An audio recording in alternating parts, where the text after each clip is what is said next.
For this recipe, the ingredients are simple. Of course, you'll need about 1 kilo of fresh okra.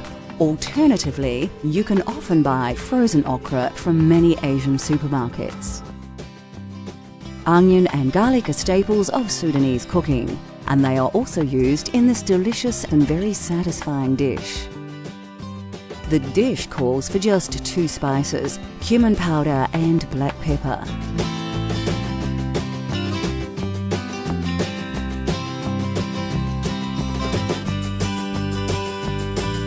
Sudanese kishra or bread is simply made by mixing 500 grams of flour to 1 litre of water.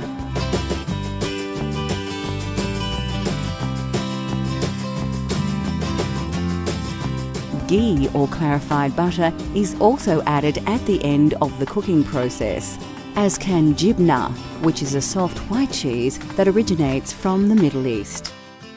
The first thing we need to do is prepare an onion. Chop a brown onion in half, peel it and then roughly slice it like so. Then place it in a saucepan. Take some garlic, then using the flat side of your knife, crush the garlic with your hand.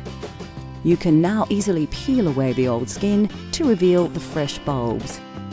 Finally chop the garlic and add it to the saucepan with the onion. Now we can prepare our fresh okra. Take a small handful and, one by one, chop them into small pieces. Once you cut all the okra, pick them up and place them into the saucepan. Grab a generous bunch of fresh dill herbs and roughly chop them.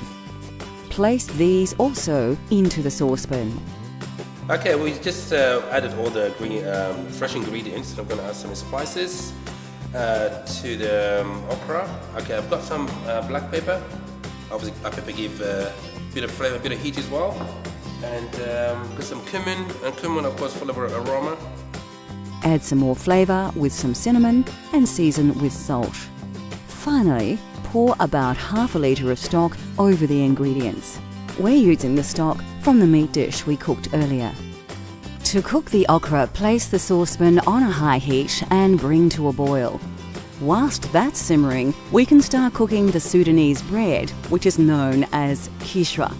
This bread is made simply by mixing flour and water, and as we see here, it is cooked on a large hot plate. The mixture is first poured onto the hot plate and then evenly spread using a spatula. The bread will begin to cook almost immediately, and it's not long before we have to turn it over to cook the other side. In just a few short minutes, the bread is ready to eat. By now your okra should be cooked through and is very soft to the touch. Now we need to blend all the contents of the saucepan together. We're using a traditional handmade blending tool from Sudan, but you could use an electric blender if you don't have one of these on hand. Finally, the last stage is to add about 1 cup of ghee to the pan and then stir well until the butter has completely dissolved. To serve this dish, place a couple of pieces of bread into the bottom of a deep-sided bowl. Then pour the boiled okra over the bread.